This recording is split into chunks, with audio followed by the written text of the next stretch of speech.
La entrevista del Telematutino 11, gente importante y a tratar temas importantes. Nos acompaña el doctor Pedro Silverio, economista, académico, ex gerente del Banco Central.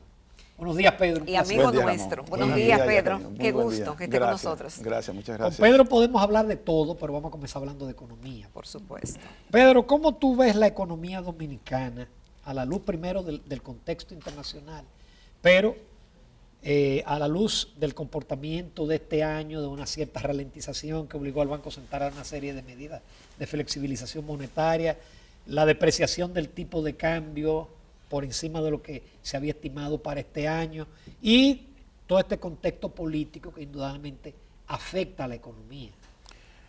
Bien, ciertamente tenemos dos contextos que se complementan de alguna manera. Ese complemento externo que tú has señalado, donde hay una gran amenaza de que en un plazo bastante corto la economía internacional pueda entrar en un proceso de recesión, lo cual sería muy dañino para nuestra economía. Y ese mismo contexto internacional está retroalimentado por las políticas comerciales, por la guerra comercial especialmente de Estados Unidos con China y quizás las ramificaciones que esto pudiera tener con el continente europeo. Entonces, y los problemas también de geopolítica que existen en distintas regiones del mundo que pueden afectar la oferta de petróleo, pueden afectar los precios internacionales del petróleo. Pero está estable hasta ahora. Sí, hasta ahora está estable, pero que son factores muy volátiles que pueden cambiar en un momento, en cualquier momento. Pero son factores que están ahí como latentes, que pueden desencadenarse. Ese contexto internacional de la economía dominicana es un contexto de muchísima preocupación, porque este es un país, ¿verdad?, como una economía pequeña que depende mucho de lo que ocurre en el resto del mundo y especialmente de lo que ocurre en la economía norteamericana. Ese digamos que por el lado del contexto internacional, pero internamente la economía dominicana también ha ido mostrando una desaceleración del ritmo de crecimiento que había experimentado en los últimos años, especialmente el año pasado, una ralentización que significa más de una caída del 30% en el crecimiento del Producto Interno Bruto. Hay factores de diversas naturalezas, como siempre ocurre con los fenómenos económicos y sociales. Hay factores de percepción de los agentes económicos, de los inversionistas, de los consumidores, que comienzan a mirar la situación y comienzan a posponer sus planes hasta que las cosas comiencen a despejarse. Pero la incertidumbre que tiene que tiene la economía dominicana, yo creo que fundamentalmente, y como se ha destacado en diversas ocasiones, yo creo que es fundamentalmente una incertidumbre que se surge de los procesos políticos que se están viviendo en la República Dominicana, especialmente este año. Es decir, hay una gran incertidumbre acerca de cómo estos procesos pueden concluir, que si se van a realizar con la suficiente transparencia, con la suficiente equidad y sin ningún tipo de sobresalto tecnológico. Es decir, hay una serie de factores que crean mucha incertidumbre y eso está haciendo que la economía dominicana, y uno conversa con empresarios, con importadores, y se nota que muchos de sus planes están completamente paralizados. En el caso, por ejemplo, de un indicador también que tiene que ver mucho con esa caída de la actividad económica, es justamente los niveles de realización de las recaudaciones, por ejemplo, en la Dirección de Impuestos Internos, que a pesar del buen trabajo del amigo Magín, pues se calcula que cerca de 20.000 millones se han dejado de recaudar con relación a los estimados de este año, lo cual es un indicador también de esa ralentización de la economía dominicana. Por lo tanto, hay una serie de condicionantes que llevan este proceso o llevan a los agentes económicos a una situación de mucha cautela hasta que no se despeje bien Pedro, sin embargo, hoy hay un artículo en la prensa del economista Arturo Martínez Moya que dice que la economía dominicana acelera el ritmo y que la realidad es que el PIB rebotó hacia arriba en septiembre, avanzó 5.1% y 4.9% en los primeros 9 meses del 2019, que es el mayor crecimiento de América Latina y el Caribe. Y también elogia la medida del Banco Central que redujo 100 puntos básicos en la tasa de política monetaria y que la liberación de 34.000 millones del encaje legal ha sido positivo para la economía dominicana. Sí, mira, yo creo que tomar un mes en particular, como es el mes de septiembre, para decir que hubo un crecimiento en el mes de septiembre 5.1, no es una medida muy buena para hacer la comparación. Yo mejor tomaría lo que fue el crecimiento entre enero y septiembre, sí, 4.9, que cuando tú lo comparas con el crecimiento de ese mismo periodo, lo que creció ese periodo del año pasado, en el 2018, fue alrededor de 7.1. Es decir, que la economía se contrajo, su ritmo de crecimiento, se siguió creciendo, pero contrajo su ritmo de crecimiento en más de un 30%, alrededor de un 32%. Entonces, yo pienso que esa medida es mucho más importante que tomar un solo mes del año. Pero y si nos comparamos con otros países del área, bueno, Pedro, y también con el contexto internacional y las variables que siempre ocurren, que es un factor positivo o negativo que afecta a la economía internamente. Sí. Cuando uno mira, por ejemplo, el contexto de los países latinoamericanos, uno se da cuenta claramente que el crecimiento nuestro está muy por encima del crecimiento de Latinoamérica. En este año, la región latinoamericana se espera que apenas crezca como 0.2%, prácticamente un estancamiento para la región. Claro, especialmente por los países. Argentina, Venezuela, México. Exactamente, porque ahí está especialmente las economías sudamericanas, esa subregión, en realidad tiene impactos muy negativos de países tan grandes como Venezuela o de países tan grandes como Argentina, o el crecimiento más lento, positivo pero muy lento también, de Brasil. Entonces, esos países condicionan bastante los promedios de la región latinoamericana, porque en el caso de Centroamérica y México, quizás estamos un poquito mejor que lo que es la región sudamericana.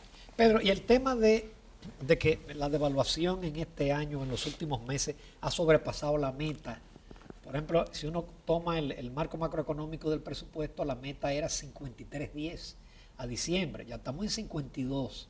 80 y pico en el Banco Central, pero se dice que hay una tasa de cambio para transacciones de mayor envergadura. Sí, ha habido, yo pienso que cuando uno mira el comportamiento de la tasa de cambio, en los meses que se corresponden con septiembre, desde agosto, septiembre, la tasa de devaluación o de depreciación de la moneda se aceleró bastante en esos meses.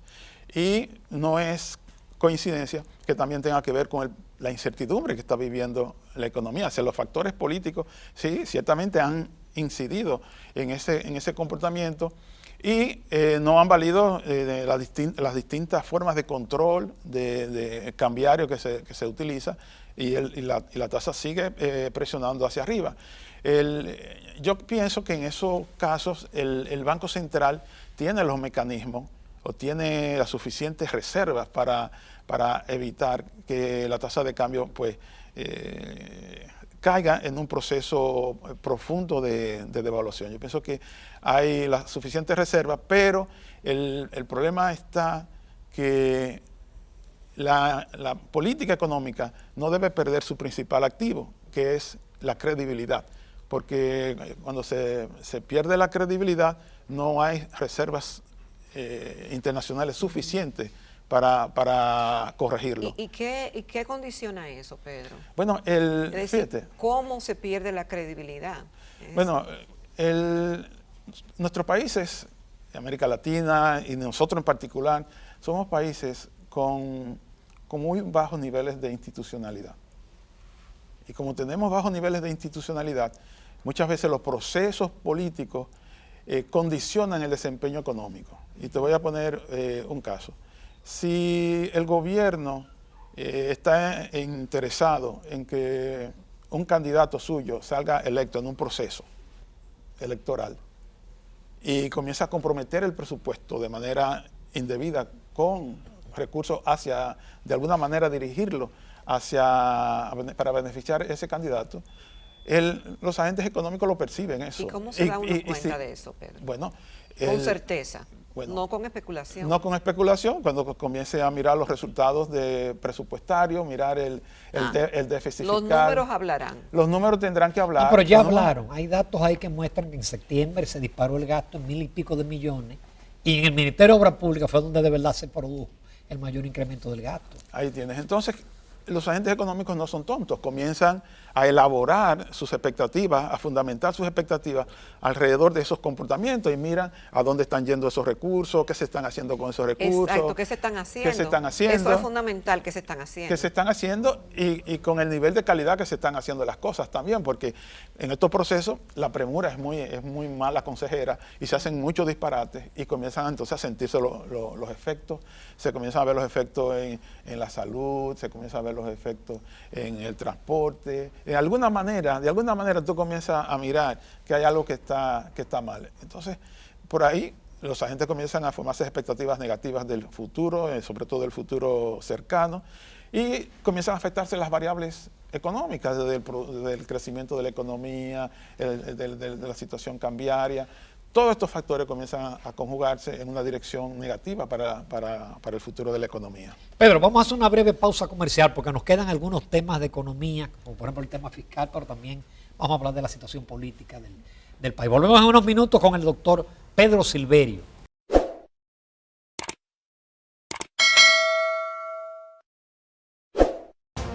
Continuamos esta mañana en Telematutino 11, nos prestigias con su presencia el doctor Pedro Silverio, un prestigioso economista dominicano y académico. Pedro, ¿podemos decir que en estos momentos hay una crisis política en la República Dominicana?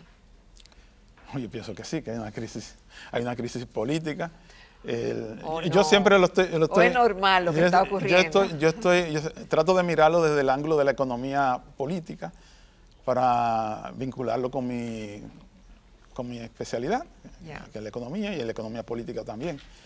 Sí hay una crisis política porque quien ha sido hasta ahora el partido gobernante se ha dividido. Y esa división está todavía en un proceso que no se ha completado, porque todavía están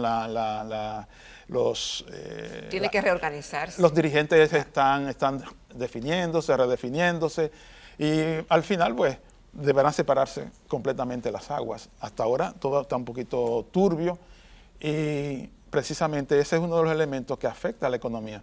El hecho de que el partido gobernante esté en crisis y esto esté generando, pues, esté generando incertidumbre acerca del futuro de la propia gobernabilidad. ¿Y ya lo peor no pasó?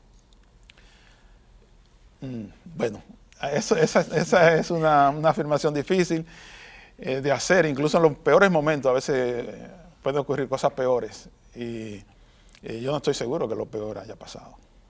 No.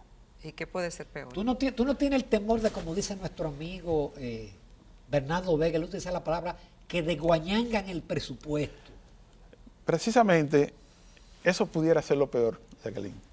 Es decir, además de esa crisis política, si esa crisis política no se aborda con una responsabilidad política y se cae, por ejemplo, en destruir el presupuesto, como tú dices ahora, desguañar. Si el presupuesto pues entra en un proceso de depredación, eso pudiera ser todavía peor. Porque, si lo hacen, pero si están advertidos, de repente no lo hagan. Bueno, es que muchas veces las necesidades o lo que son tus urgencias dictaminan qué tú haces en materia económica o en materia presupuestaria. A veces tú crees que haciendo eso estás haciendo lo mejor para tu sobrevivencia política. Entonces, no necesariamente esas decisiones pueden o coinciden con las necesidades del país, con las prioridades del país. Y por eso yo digo que todavía es peor que encima de esa crisis política se le agregue una crisis presupuestaria.